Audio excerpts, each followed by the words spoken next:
Olá, meus amigos, olá, minhas amigas do Legislação Integrada.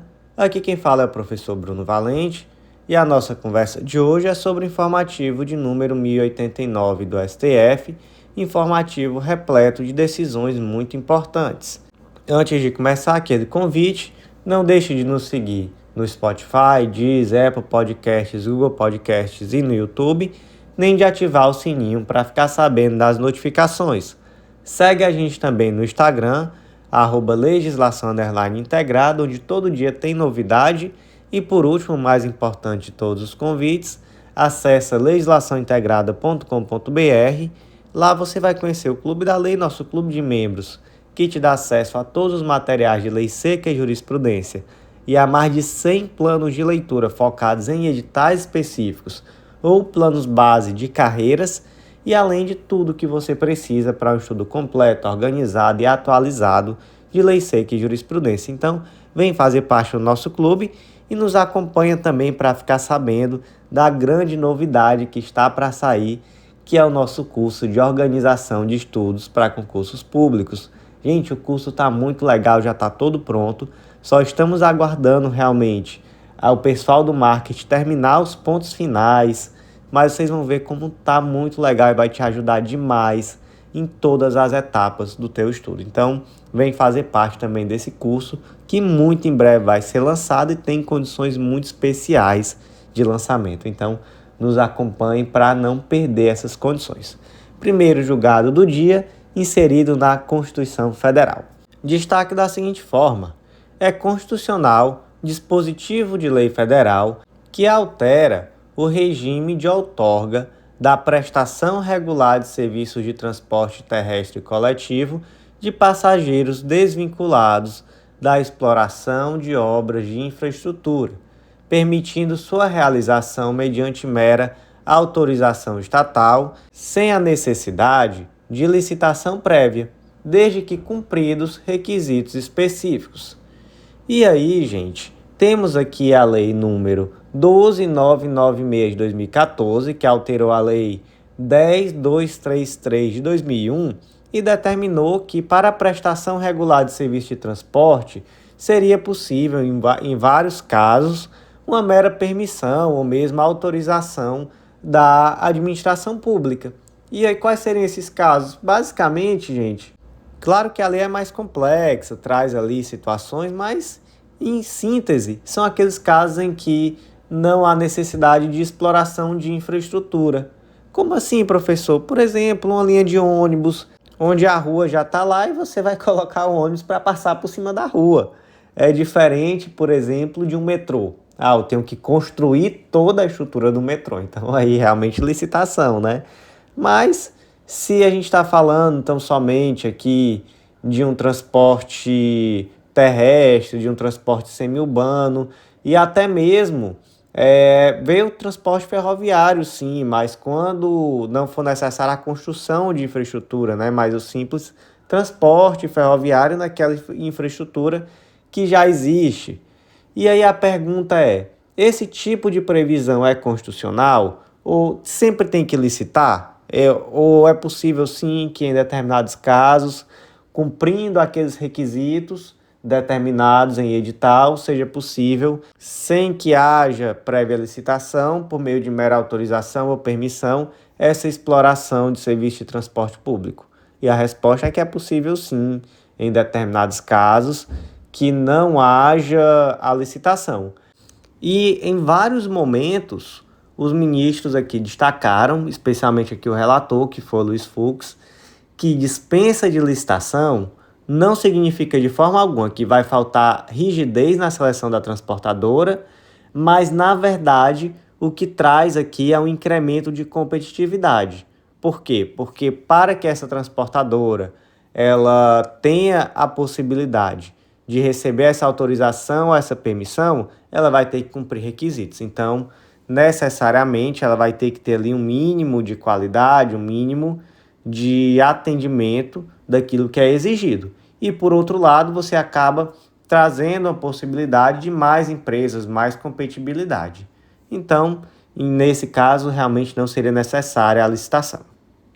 próximo julgado do dia inserido na Constituição Federal, e foi uma tese fixada na ADI 6433 do Paraná, e a tese ficou da seguinte forma: é constitucional a instituição de órgãos, funções ou carreiras especiais voltadas à consultoria e assessoramento jurídico dos poderes judiciário e legislativo estaduais, admitindo-se a representação judicial extraordinária exclusivamente nos casos em que os referidos entes despersonalizados necessitem praticar em juízo, em nome próprio, atos processuais na defesa de sua autonomia, prerrogativas e independência face aos demais poderes, desde que a atividade desempenhada pelos referidos órgãos, funções e carreiras especiais remaneça devidamente apartada da atividade fim do poder estadual a qual se encontram vinculados.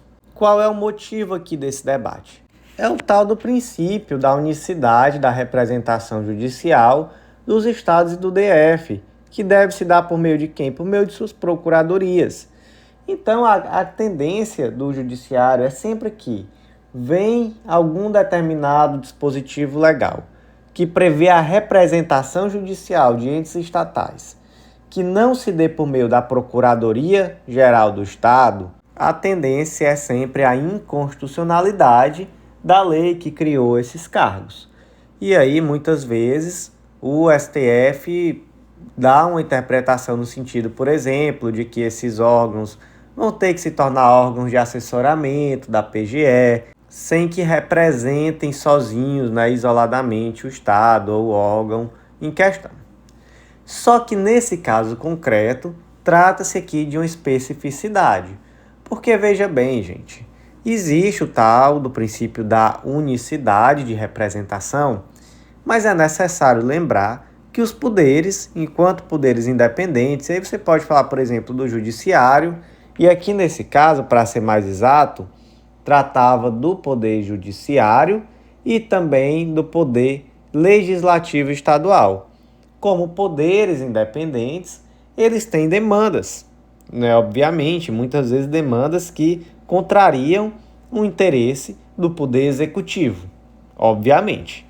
Então, nessa situação, é necessário que esses órgãos tenham ao menos a possibilidade de ter uma representatividade com o objetivo de tutelar sua própria autonomia.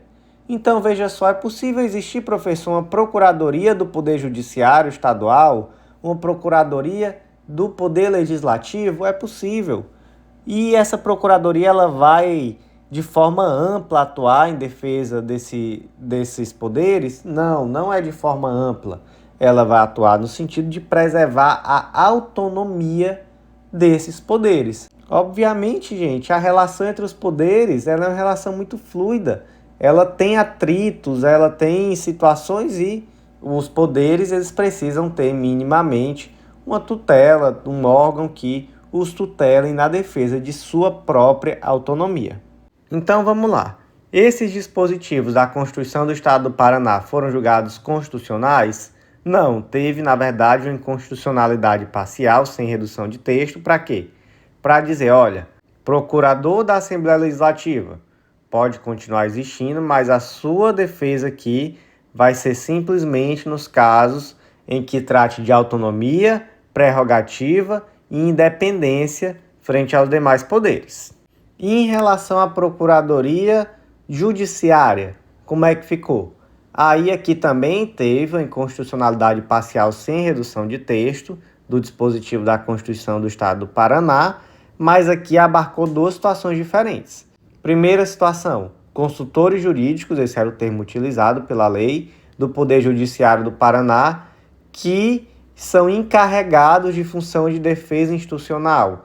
Eles devem desempenhar essa representação extraordinária que está prevista na Constituição Estadual, mediante a manutenção da sua inscrição na OAB, então eles devem estar inscritos na OAB, eles devem ter dedicação exclusiva e integral e é vedado o exercício de outra atividade que tenha relação direta ou indireta com o assessoramento da atividade jurisdicional do Poder Judiciário. Então, o objetivo deles vai ser basicamente a defesa das prerrogativas, a defesa da autonomia, melhor dizendo, do Poder Judiciário do Paraná, e eles se mantêm inscritos na OAB. E os demais consultores? Esses demais consultores, eles exercem funções relacionadas ao assessoramento da atividade jurisdicional, e aí eles devem permanecer apartados dessa representação judicial. Então, aqui a situação é outra, né, gente? Esses aqui, qual é a função deles? É exercer esse assessoramento da atividade jurisdicional.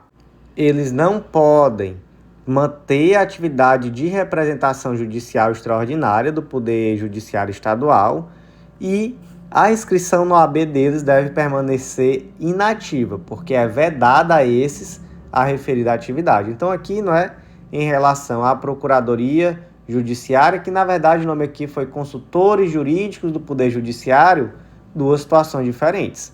Aqueles que vão atuar de fato perante o Judiciário na defesa institucional, esses daí mantêm a OAB ativa, e os demais que vão atuar no mero assessoramento da atividade jurisdicional da Corte, esses daí devem manter a OAB inativa e eles não podem atuar como representantes judiciais do poder.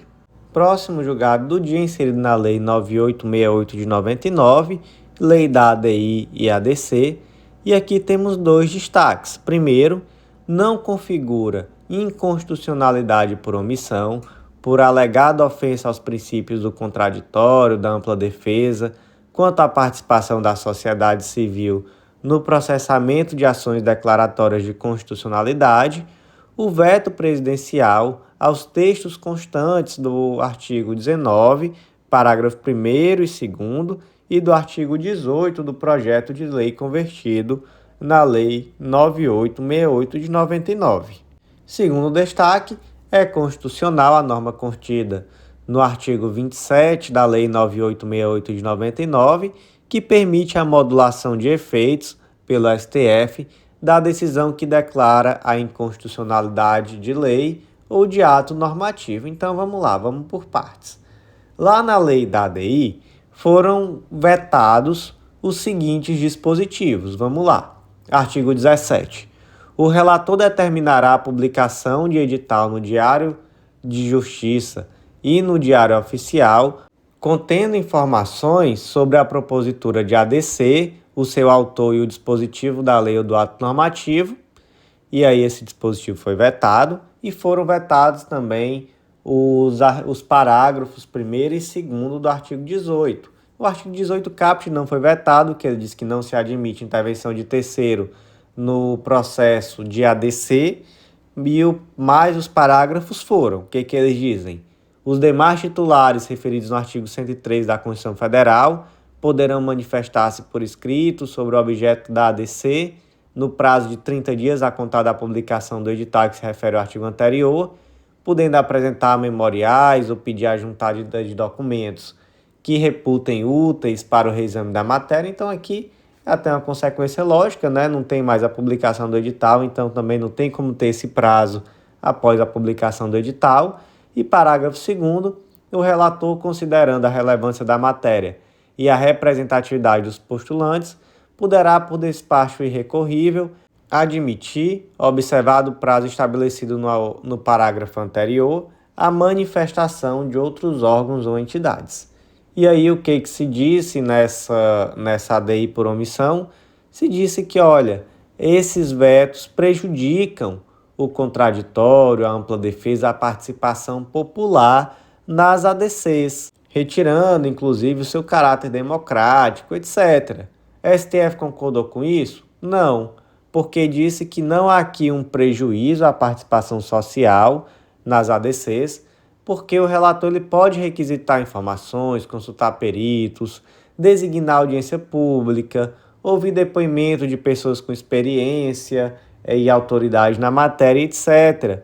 E ainda se disse, olha, de fato, se fosse publicado esse edital e após essa publicação houvesse esse prazo para a manifestação dos demais interessados, claro que se ainda existisse isso, se isso não tivesse sido vetado, você teria aí, a princípio, um instrumento para uma participação mais efetiva dos demais legitimados. Só que nada impede também que os demais legitimados também proponham suas próprias ADIs e, posteriormente, essas ADIs tenham andamento conjunto.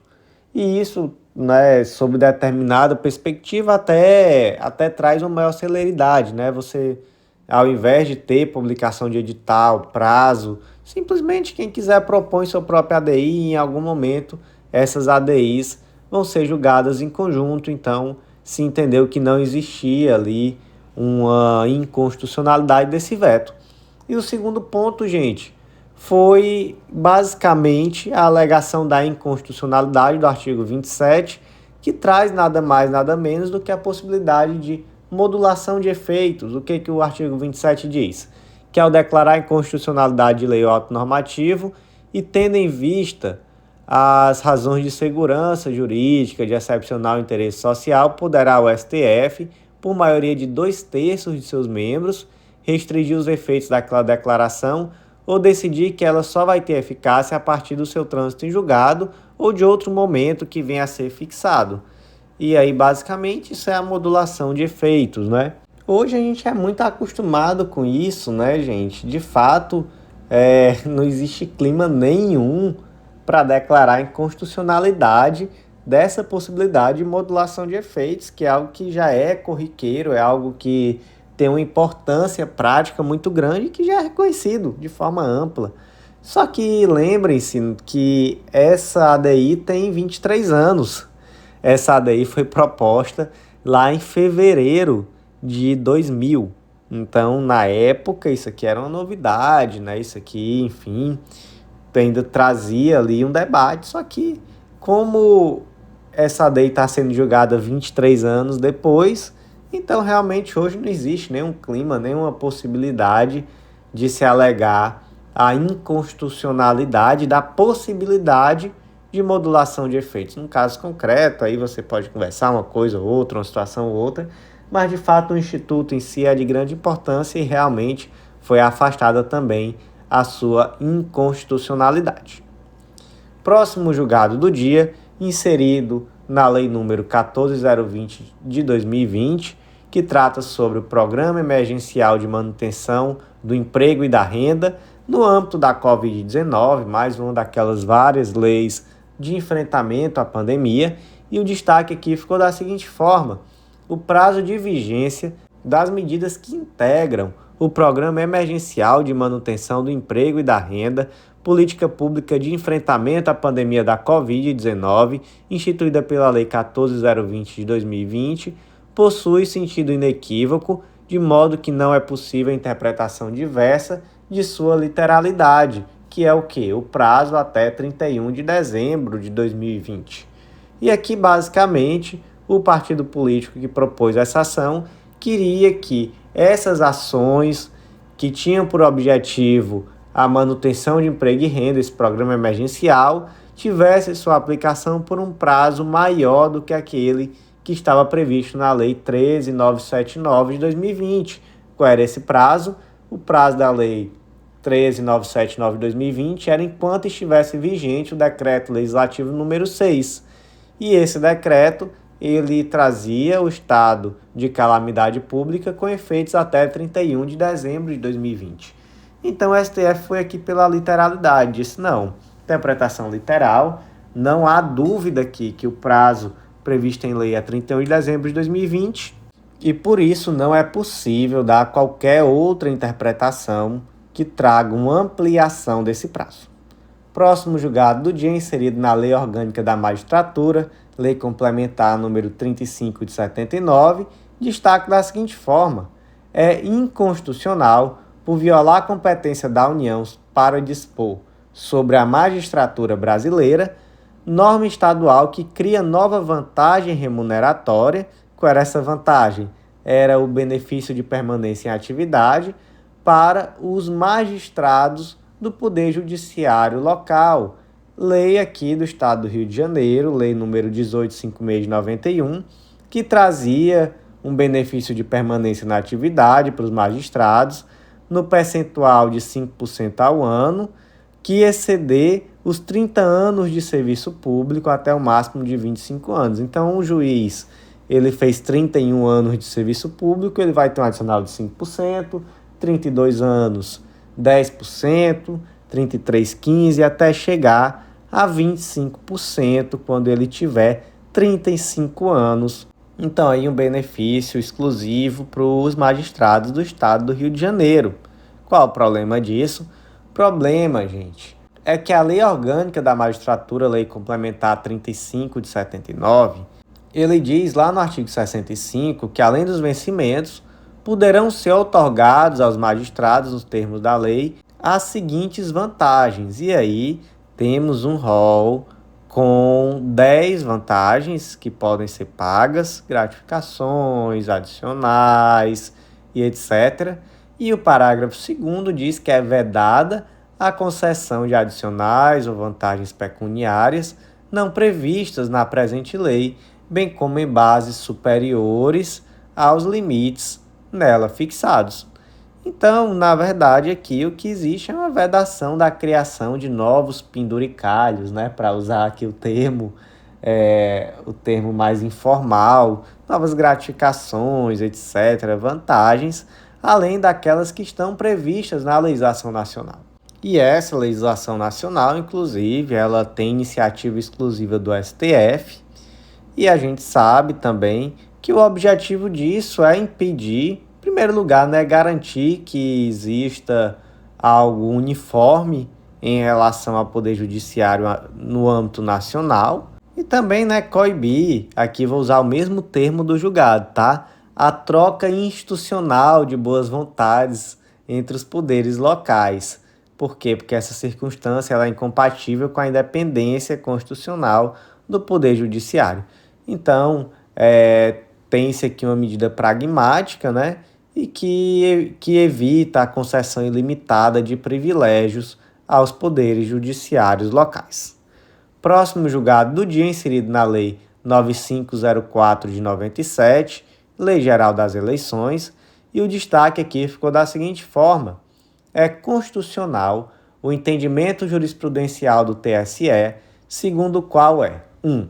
Cabível a utilização da ação de investigação judicial eleitoral, a tal da AIGE, para apuração de fraude à cota de gênero, e 2. A imperiosa a cassação do registro ou do diploma de todos os candidatos beneficiados por essa fraude.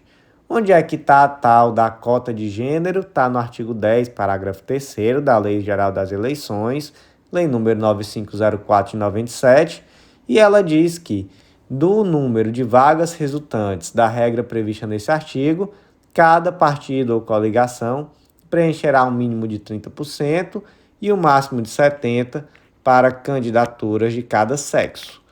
Ou seja, no mínimo, cada sexo tem que ter 30% de participação nas candidaturas. Isso não significa que no mínimo 30% de mulheres serão eleitas. Significa que no mínimo 30% de mulheres serão candidatas.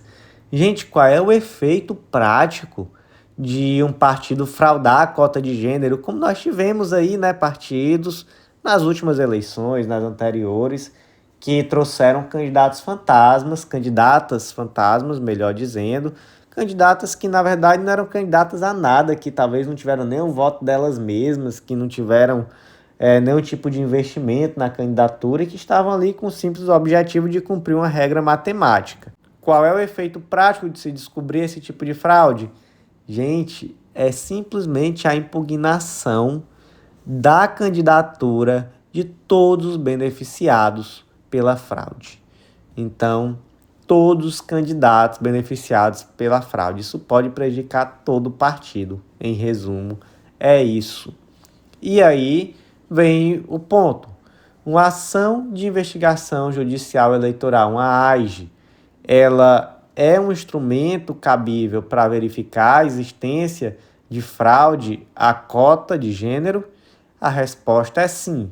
O que é a AIGE? Vamos lá. Ela tem raiz constitucional, ela decorre do artigo 14 da Constituição Federal, ela é disciplinada pelo artigo 22 caput da Lei Complementar 64 de 90, ela não é uma simples investigação, ela é uma ação de natureza civil, tipicamente eleitoral.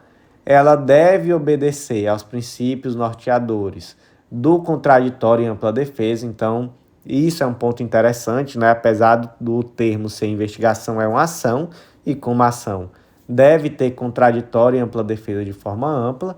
E o objetivo aqui, basicamente, é promover e assegurar as condições de igualdade entre candidatos durante a disputa eleitoral e proteger a probidade administrativa, a moralidade, o exercício do mandato e etc. O cabimento. O cabimento está no artigo 22 caput da Lei Complementar 64 e ele busca impedir, né, é cabível para impedir e assegurar atos que configurem utilização indevida, desvio de poder econômico, o desvio ou abuso de poder econômico, melhor dizendo, abuso de poder político, abuso de autoridade, utilização indevida de meio de comunicação social e utilização indevida de veículos de transporte. De quem é a legitimidade? A legitimidade ativa é dos partidos, coligações, candidatos e do MP. E a legitimidade passiva, então, quem é que pode ser réu nesse tipo de ação? É o pré-candidato e candidato beneficiado pela conduta ilícita, qualquer pessoa que tenha contribuído para a prática do ato ilícito, inclusive a autoridade pública, e o candidato ao cargo de vice na chapa majoritária. E aí a grande pergunta: é possível esse tipo de ação para investigar a existência de fraude à cota de gênero? Perfeitamente possível, nenhuma dúvida em relação a isso. Então, o destaque ficou no sentido de informar que é possível sim esse tipo de ação e também a consequência, né? Verificou cota de gênero? Todo mundo que foi beneficiado vai ser prejudicado. Então, vai-se, inclusive, se for o caso, afastar a eleição, né, através da cassação do registro e do diploma dos candidatos beneficiados pela fraude. Próximo julgado do dia, inserido no regimento interno do STF, destaque da seguinte forma: é cabível o ajuizamento de ação rescisória em face de acórdão promovido pelo STF em processo de extradição, pois este possui cunho predominantemente administrativo, não havendo que se falar na hipótese de julgamento de natureza penal. 2. Segundo destaque do mesmo julgado, verificada a ocorrência de empate em julgamento de processo de extradição, é necessário o adiamento para que a decisão seja tomada somente depois do voto de desempate, visto que a aplicação da solução mais favorável ao réu se restringe aos casos expressamente previstos na legislação. Aqui, gente, o cerne é basicamente o seguinte: qual é a natureza jurídica do processo de extradição? É uma natureza jurídica penal, civil, enfim. É penal? Não, não é penal, né, gente? Não é. Aqui se trata de um processo de cunho predominantemente administrativo mesmo. Não há que se falar aqui em julgamento de natureza penal, simplesmente vai se verificar se existe ou não, se existem ou não, melhor dizendo, os requisitos para a extradição.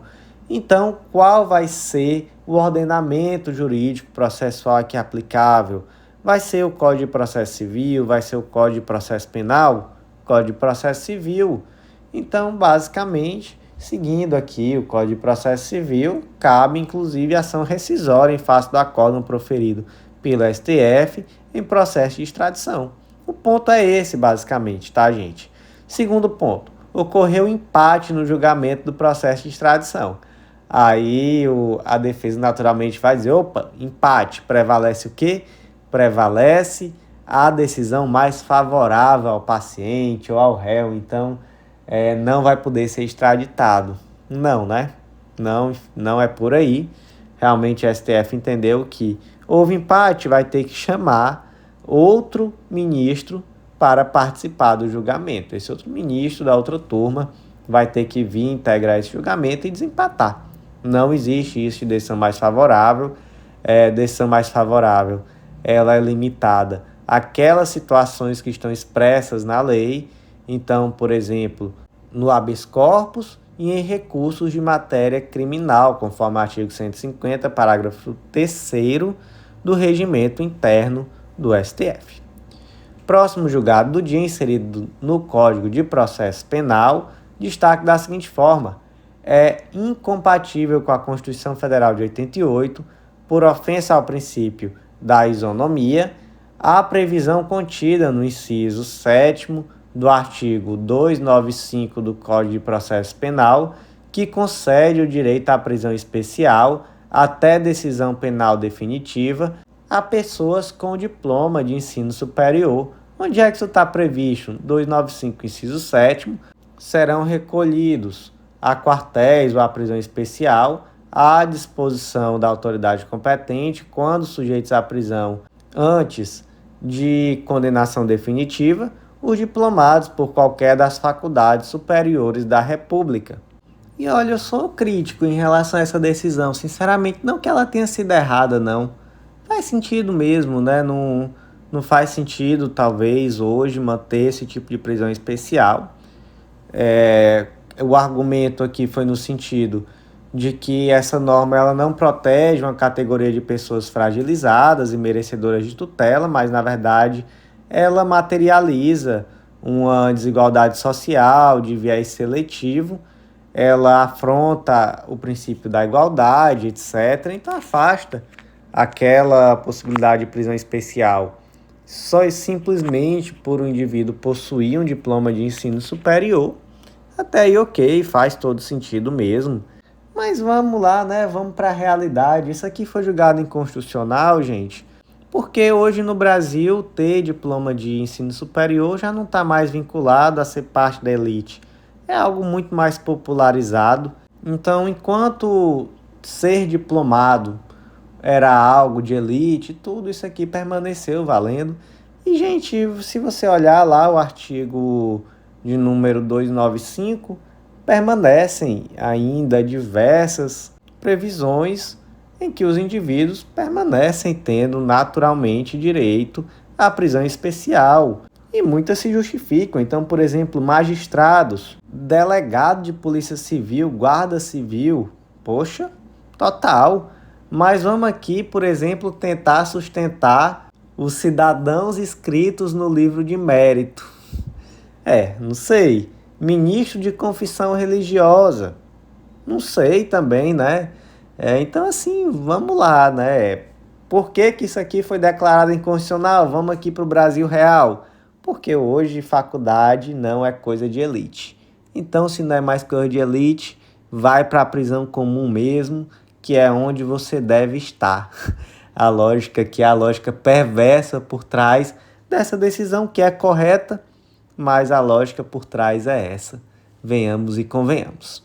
Próximo julgado do dia, inserido na Lei 9873 de 99, que trata sobre a prescrição para o exercício da ação punitiva, destaque da seguinte forma: com exceção do ressarcimento de valores pleiteados pela via judicial decorrentes da ilegalidade de despesa ou da irregularidade de contas, as sanções administrativas aplicadas pelo Tribunal de Contas da União são prescritíveis, aplicando-se os prazos da Lei 9873 de 99. Qual é esse prazo? É o prazo lá do artigo 1º, que é de 5 anos. E aqui, esse julgado vem para retirar uma confusão, porque, de fato, lá na tese de repercussão geral, tema 897, se entendeu que não eram prescritíveis as ações fundadas em ato doloso tipificado na Lei 8429, que objetivavam ressarcimento ao erário. Só que aí começou-se a dar, em alguns momentos, uma interpretação muito ampla a isso, como se tudo fosse imprescritível, tudo que tratar sobre ressarcimento ao erário também fosse imprescritível. E aqui, basicamente, se esclareceu que não, o prazo, em regra, é 5 anos. E quando que não vai incidir esse prazo de 5 anos? É na ação de ressarcimento ao erário que tenha como fundamento a prática de ato doloso tipificado na Lei 8429. Então, essa é a regra. Saiu disso, gente. Temos aqui simplesmente uma situação em que se fala que há uma ilegalidade de despesa, irregularidade de conta, etc. Isso daí é imprescritível? Não, não é imprescritível. Então, inclusive, as sanções administrativas aplicadas pelo TCU são prescritíveis e aplica-se aqui o prazo da Lei 9873, que é um prazo de 5 anos. E o último julgado do dia, gente, foi inserido no Código de Processo Civil e é um julgado muito importante.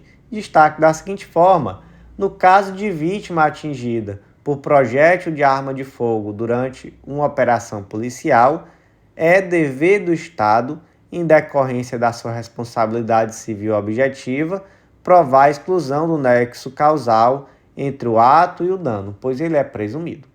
E aqui, basicamente, o caso concreto foi o seguinte: a vítima ela estava dentro de casa, deitada na cama com a sua mãe, e ocorria ali uma incursão de agentes estatais armados com disparo de arma de fogo. E aí, um desses projéteis fatalmente o atingiu enquanto ele estava deitado na sua cama em casa, sem fazer absolutamente nada que colocasse sua vida em risco. Estava simplesmente em casa deitado. O fato dele estar em risco é simplesmente por morar em uma residência situada em uma área de favela, em uma área onde aquele tipo de operação policial acontecia. E aí vem a questão: existe responsabilidade do Estado? Sim. Tem alguma dúvida em relação a isso? Não. O Estado é responsável civilmente, objetivamente por isso. Não há o que se falar que, mas não tem como dizer se esse projétil emanou de uma arma dos policiais ou dos bandidos, né, que estavam ali em confronto com a polícia. Não interessa. Não interessa. Gente, artigo, isso aqui é direito civil, processual civil, tá? Que a gente está falando de responsabilidade civil, de indenização. Artigo 373. O ônus da prova incumbe ao réu quanto à existência de fato impeditivo, modificativo ou extintivo do direito do autor. Aqui nós temos uma situação de responsabilidade objetiva do Estado. E aí, como é que o Estado tem que se defender para poder não ser responsabilizado? Ele tem que demonstrar um fato impeditivo, modificativo ou extintivo do direito do autor. Então ele tem que mostrar, por exemplo, que houve uma culpa exclusiva da vítima, um fato de terceiro, que houve uma circunstância que interrompe o nexo causal. Simplesmente dizer, olha, a perícia é inconclusiva, não sei se esse projétil saiu de uma arma de um policial ou de um traficante que estava ali em um contexto de troca de tiros. Não sei, isso daí não quer dizer nada. Responsabilidade civil permanece sendo do Estado normalmente.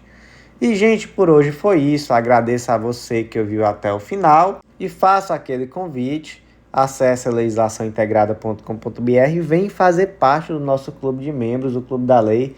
Tenho certeza que vamos te ajudar muito nessa etapa do teu estudo, com material completo, atualizado, organizado.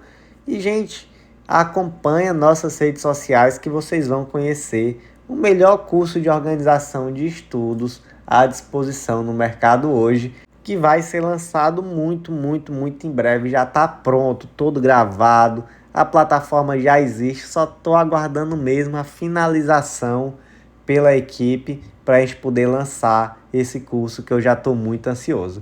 Então vamos lá, eu aguardo vocês.